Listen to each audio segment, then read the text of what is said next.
Hello and welcome back to the channel everyone. Most of the economic experts on TV, in newspapers or in any debate follow the same line or same theory, the theory of free market economics. With all these people sharing the same view, you might be fooled into thinking that there is only one economic path to take. और इस free market economics के अलावा कोई दूसरा path या रास्ता नहीं है जो इकोनॉमीज ले सकती हैं। आज इसी मिथ को हम बस्ट करेंगे through the economic theory of Ha Joon Chang और उनकी famous book 23 things they don't tell you about capitalism. ये जो किताब है ये कोई एंटी कैपिटलिस्ट मैनिफेस्टो नहीं है। मार्केट्स आर एक्सट्रीमली इम्पॉर्टेंट और वो बहुत इंपॉर्टेंट टूल होते हैं सोशल सक्सेस और इकोनॉमिक सक्सेस को अचीव करने के लिए। इम्पॉर्टेंट डिस्टिंक्शन इस बात को समझने का बहुत ज़रूरी है, the ideological difference between free market capitalism and the ideological capitalism। और पास्ट 30 years के एक्सपीरियंस हमको ये बताते हैं, हिस्ट्री ये बताती है कि कैसे ये free market capitalism has hindered growth, increase inequality and produced more economic crisis and crashes in the world. और यही रीज़न है इस किताब के लिखे जाने का। कुछ चीज़ें जो मीडिया में नैरेटिव बनाई जाती हैं एक्चुअल में होती नहीं, और ये किताब ऐसे बहुत सारे मिथ्स को बस्ट करती है about free market capitalism. Author was born in South Korea in 1963। He completed his PhD at the University of Cambridge और आज वो इकोनॉमिक्स वहाँ पढ़ा रहे हैं। Political economy and developmental studies ये उनकी स्पेशलिटीज़ हैं। उनके इकोनॉमिक थियरिस्ट होने के स्टैचर का इस बात से पता लगाया जा सकता है कि वो कंसल्टेंट हैं to the United Nations, World Bank, Asian Investment Bank and the national government agencies at UK, Canada and Ecuador।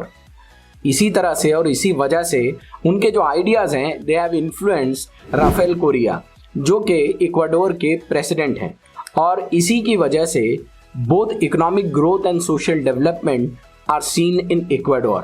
And specially Ecuador के जो प्रेसिडेंट हैं वो उनके आइडियाज से बहुत इन्फ्लुएंस हुए और उनको इक्वाडोर में अप्लाई किया, because of which economic development and social development are seen in Ecuador. इसके अलावा भी इकोनॉमिक थियोरी पर वो बहुत सारी बुक्स को ऑथर कर चुके हैं, like bad Samaritans, the myth of free trade and the secret history of capitalism. दूसरी, kicking away the ladder, development strategy in the historical perspective. ये उनकी कुछ इंपॉर्टेंट बुक्स हैं about the economic theories and how the economy needs to be managed in any country. अब हम आएंगे 23 things they don't tell you about capitalism पर। ये book का स्टाइल ऐसे है मानो कि एक रैपिड फायर राउंड हो।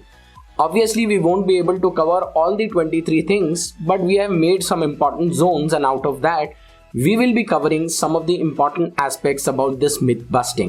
सबसे पहली चीज है, despite what free market economists say, their subject is not an objective natural science। सबसे बड़ा myth ऑथर कहते हैं कि वो ये है कि इकोनॉमिस्ट बार बार ये कहते हैं कि उनका जो साइंस है, इकोनॉमिक्स है, ये एक ऑब्जेक्टिव साइंस है, लेकिन ऑथर कहते हैं कि ये इसके बिल्कुल ऑपोजिट है। इकोनॉमिस्ट कहते हैं कि it is too complex for outsiders, लेकिन ऑथर कहते हैं कि 95% of this economics is simple common sense. और इसकी बहुत अच्छी एग्जांपल हम इस बात से समझते हैं कि जैसे आप किसी रेस्टोरेंट में जाएं तो वहाँ के जो हाइजीन के स्टैंडर्ड्स हैं उनके ऊपर डेफिनेटली आप कमेंट कर सकते हैं, उनके बारे में आप बात कर सकते हैं, even though you are not qualified as an epidemiologist. आपको किसी होटल या रेस्टोरेंट की सफाई सुथराई पर कमेंट करने के लिए, वो ठीक से है या नहीं इस बात को देखने के लिए एपिडेमियोलॉजिस्ट होने की जरूरत नहीं है।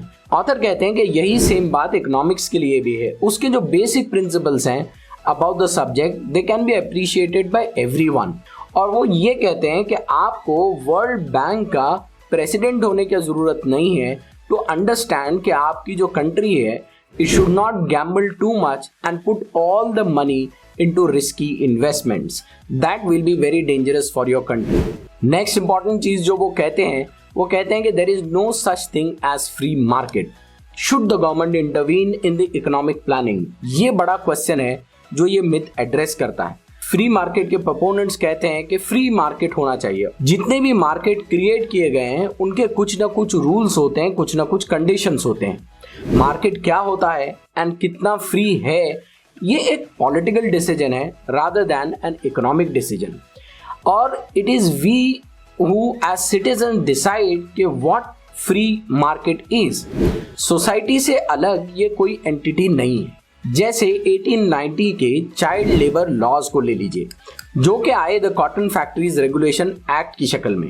When the law was introduced in the British parliament banning the employment of young children, और कुछ जो बड़े बच्चे हैं उनके वर्किंग आवर्स जो हैं उनको रिस्ट्रिक्ट करने के लिए, तो जब ये लॉ आया तो हमने इकोनॉमिक डिसीजन को कर्टेल किया। वरना कुछ लोगों को इकोनॉमी में काम करने से रोकने का मतलब ये था कि हम इकोनॉमिक पार्टिसिपेशन से उनको रोक रहे हैं। लेकिन depending upon the larger goal and the larger social welfare the law was brought. और इसीलिए फ्री मार्केट इकोनॉमिस्ट जो हैं वो गवर्नमेंट्स को सारे सोशल वेलफेयर और उसके जो बेनिफिट्स हैं और इस तरह के जो लॉज हैं उनको कट करने के लिए हमेशा कहते रहते हैं। लेकिन फ्री मार्केट जैसी कोई चीज नहीं होती है। मार्केट सोशल वेलफेयर के लिए होता है। नेक्स्ट जो इंपॉर्टेंट मिथ है वो ये है कि humans make completely rational choices and decisions. ये कहा जाता है फ्री मार्केट की तरफ से, लेकिन एक्चुअल में ऐसा होता नहीं। 1997 में दो इकोनॉमिस्ट थे, Robert Milton and Meron Sholes, जिनको के नोबेल प्राइज दिया गया इन देयर फील्ड। उनकी जो थ्योरीज थी they were built mostly on the idea कि when economic decisions such as where to invest their money या कौन से प्रोडक्ट को बाय करना चाहिए, ह्यूमंस जो होते हैं वो कंप्लीटली रैशनल चॉइसेस को प्रेफर करते हैं या कंप्लीटली रैशनल चॉइसेस करते हैं। Their theories failed miserably not once but twice। और यही बात ऑथर कहते हैं कि हमको सिखाती एक इम्पॉर्टेंट लेसन है। ह्यूमंस जो होते हैं they can't make rational decisions always, because humans के पास पूरी तरह से डिटेल्स अवेलेबल नहीं होती हैं। वो डिटेल्स ले नहीं सकते हैं ताकि उन डिटेल्स के जरिए वो इकोनॉमिक डिसीजंस को कर सकें। छोटी मोटी चीज़ों के लिए रैशनल डिसीजन तो ठीक है, but not for the bigger issues. अब ये समझने की ज़रूरत है कि what has it to do with economics. इसका सिंपल सा फंडा ये है कि to help us make these complicated decisions government needs to step in. ये गवर्नमेंट का काम है कि वो आए और हमारे लिए एक बेहतर मार्केट प्लेस को चुने ताकि हमको अच्छे ऑप्शंस मिल सकें जिनमें से हम बेहतर डिसीजन ले सकें। ये नहीं है कि हमारे सामने सारी चीज़ें रख दी जाएं and then we are unable to make any decision. ये उसी तरह से होगा कि आपके पास इतना बड़ा बुफे आपको रख दिया जाए कि you fail to understand what is good, what is bad and what is even actually available for you. आप कितने भी रैशनल हो, ह्यूमंस इतने बड़े पूल में से रैशनल डिसीजंस कर ही नहीं सकते हैं। और यही काम होता है गवर्नमेंट का। गवर्नमेंट इस बड़े बुफे में से हमारे लिए सेलेक्टेड और बहुत अच्छी चीज़ें निकाल ले जिसमें से हम कुछ चीज़ों को चुन सकें। और इसकी एग्जाम्पल बहुत अच्छी ऑथर देते हैं। गवर्नमेंट इसी तरह से एक्ट करती है हमारे लाइफ के या कंट्री के दूसरे एरियाज में, जैसे कि कुछ दवाइयाँ खरीदना या कुछ ऐसी ड्रग्स खरीदना जिसके के साइड इफ़ेक्ट्स अभी मालूम नहीं है, या ऐसी कार्स खरीदना जिनके के पुअर सेफ्टी स्टैंडर्ड्स हैं। तो गवर्नमेंट ने ऑलरेडी ये स्टैंडर्ड्स बनाए हैं, ऑलरेडी वो पहले उनको चेक करती है और जो कोई भी इन टेस्ट को पास करता है that is allowed to come in the market and then the people to choose. और यही ऑथर कहते हैं कि why shouldn't they apply the same rules for the financial world. यही रूल अगर फाइनेंशियल वर्ल्ड के लिए अप्लाई कर दिया जाए तो कितना अच्छा है। अगला मिथ जो वो बस्ट करते हैं that is free markets don't make poor countries rich. जो जस्टिफिकेशन दिया जाता है फ्री मार्केट इकोनॉमिक्स की तरफ से वो ये है कि अगर फ्री मार्केट आएगा तो पुअर कंट्रीज रिच हो जाएंगी, जो कि एक नंबर की बकवास बात है। Everyone wants to end poverty. कोई नहीं चाहता कि कोई गरीब कंट्री रहे या दुनिया में पॉवर्टी नाम की कोई चीज़ रहे, specially in the developing countries.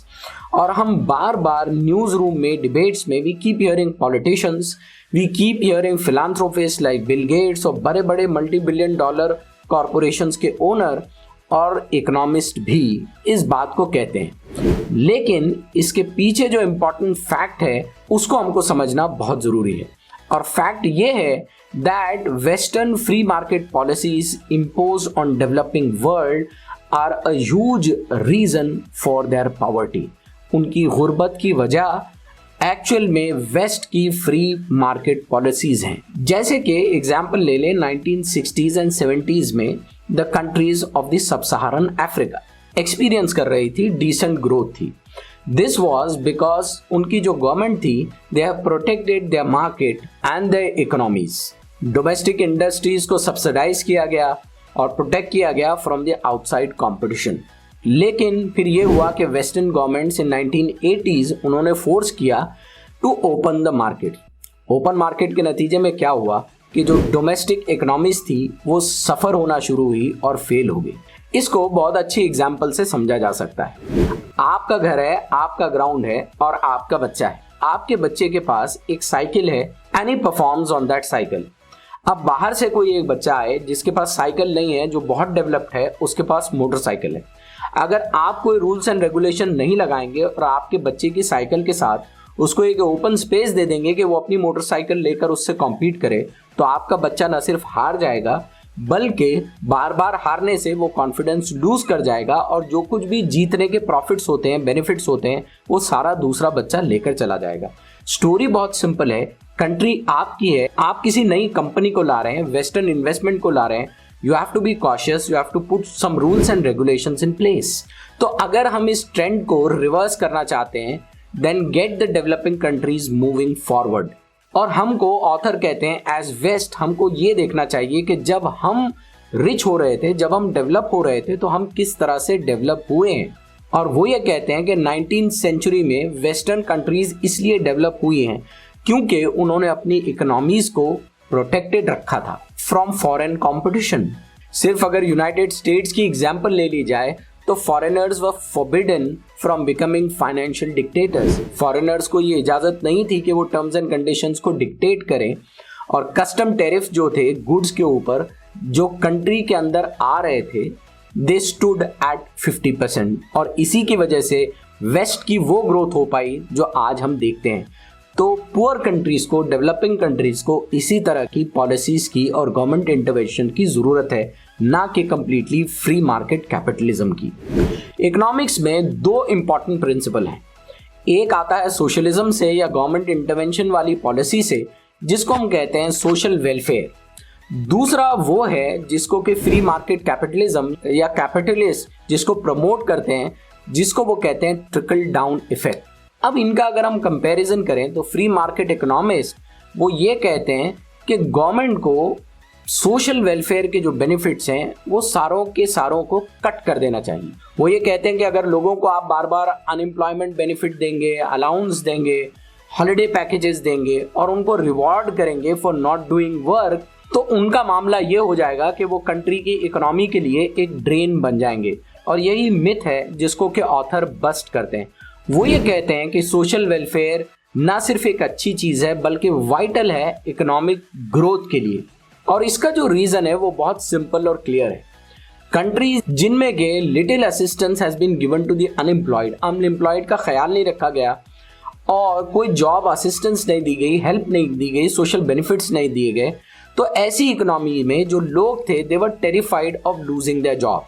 जब आप अपनी जॉब के खो जाने का आपको डर होता है तो आप इकोनॉमी के ऐसे एरियाज चूज करते हैं दैट फील वेरी सेफ। इसीलिए डेवलपिंग कंट्रीज में आप देखें कि जो प्रोफेशंस हाईली डिजायर्ड हैं they are stable professions. Like health care में आप चले जाएं, डॉक्टर बन जाएं, आप लॉयर बन जाएं, आप टीचर बन जाएं, these are very safe professions. लेकिन सोशली इंपॉर्टेंट होने के बावजूद भी ये professions high economic level of growth को डिलीवर नहीं करते हैं। और इसका जो रीजन है वो बहुत क्लियर है। जो कंट्रीज जिसमें बहुत कम असिस्टेंस दी जाती है अनएम्प्लॉयड को, तो वो टेरिफाइड हो जाते हैं और इकोनॉमी के सेफर पार्ट की तरफ ट्रिकल करते हैं, क्योंकि वो ये समझते हैं कि it is better to be on the safer side rather than take risk and face poverty. और हाजुन जांग कहते हैं कि अगर आप चाहते हैं कि आपकी इकोनॉमी ग्रो कर जाए तो इस ग्रोथ को अचीव करने के लिए आपको लोगों को एनकरेज करना पड़ेगा to enter into more riskier zones of the economy, to take more entrepreneurial areas of the economy. और ऑथर कहते हैं कि वो कंट्रीज जो इस तरह का सपोर्ट प्रोवाइड करेंगी कि जो फेल भी हो जाए उनको कहीं ना कहीं सपोर्ट रहेगा, will always do better than those where the cost of failure is poverty. और यही रीजन है सोशल बेनिफिट्स का। अब आ जाएं उस पार्ट पर जिसको कि फ्री मार्केट एक अल्टरनेटिव के तौर पर कहते हैं, जिसको वो कहते हैं ट्रिकल डाउन इफेक्ट। वो ये कहते हैं कि अगर गवर्नमेंट वेलफेयर पर कम स्पेंड करेगी तो उसको बहुत ज़्यादा टैक्सेस कलेक्ट करने की ज़रूरत नहीं रहेगी। अगर टैक्सेस की ज़रूरत नहीं पड़ेगी तो जो रिच हैं they will be free to invest their money directly into the economy and then won't worry about the taxes. और ये जो मनी है would then trickle down through economy as investments create more growth and more jobs। और ये ज़्यादा से ज़्यादा jobs बनेंगी और ये जॉब्स के नतीजे में लोगों तक ये बेनिफिट पहुंचेगा। लेकिन यही फ्री मार्केट इकोनॉमी की पॉलिसी जहां जहां पर भी अप्लाई की गई, द रिजल्ट्स व great failure. Growth slow down हो गई, रिजल्ट्स व पुअर, और जैसे ही ग्रोथ ठिठर गई तब ट्रिकल डाउन इफेक्ट भी बहुत कम हो गया। और दूसरी important reason is that the bigger the corporation gets, the more it becomes authoritarian, the more it dictates and try to accumulate money as much as possible to itself। It will only spend money, वो सिर्फ उसी चीज पर money spend करेगा जिस चीज से उसके प्रॉफिट मेकिंग में बेहतरी होती है। वो इकोनॉमी के या सोसाइटी के उन पार्ट्स में अपना इन्वेस्टमेंट नहीं डालेगा जिसका ताल्लुक सिर्फ सोशल वेलफेयर से है और जिससे मॉनेटरी बेनिफिट कुछ भी नहीं आएगा। लास्ट और इंपॉर्टेंट मिथ जिसको हम डिस्कस करेंगे जो हाजू चांग बस्ट करते हैं, that is rich countries have more educated people. यानी उसका इनडायरेक्ट मतलब ये हुआ कि कंट्री की जो वेल्थ है, उसकी इकोनॉमिक प्रोग्रेस है, वो एजुकेशन की वजह से। हाजू जांग कहते हैं कि सरप्राइजिंगली इसके ये दोनों की लिंक के लिए बहुत कम एविडेंस है एंड इवन आज की नॉलेज इकोनॉमी में भी। और इसके लिए एग्जांपल्स वो देते हैं जैसे ईस्ट एशियन इकोनॉमिक मिरेकल्स। ये सारे के सारे एजुकेशन की वजह से नहीं हुई। ताइवान को देखें तो ताइवान बहुत डेवलप है और फिलीपींस से बहुत फास्ट इसने डेवलपमेंट और इकोनॉमिक ग्रोथ की है, लेकिन ताइवान की जो लिटरेसी है वो बहुत कम है कंपेयर्ड टू फिलीपींस। ऐसे कई एग्जांपल्स दिए जा सकते हैं। एजुकेशन और इकोनॉमिक ग्रोथ का जो मेजर पॉइंट ऑफ टसल है, हाजुन चांग कहते हैं कि the education that we give has no use in the real world. वो कहते हैं कि अपेरेंटली जो प्रैक्टिकल सब्जेक्ट्स नजर आते हैं जैसे मैथ्स हो, फिजिक्स हो, they are not use much by people at workplace में इनका बहुत ज़्यादा कुछ फ़ायदा नहीं है।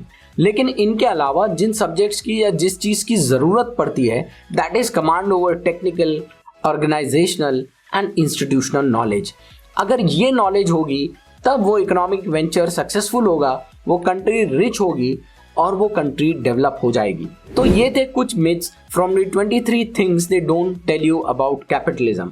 कैपिटलिज्म में मीडिया में बहुत सारी चीज़ों का दावा किया जाएगा, लेकिन सारी चीज़ें सही हो ये पॉसिबल नहीं है। होप कि आपको हमारा ये वीडियो पसंद आया हो, ये इन्फॉर्मेटिव लगा हो। If so, do share it with your family and friends. Do subscribe to our channel, press the notification bell icon so that you are notified whenever we come up with the new video. Hope to see you soon in the next video. Till then, thank you very much.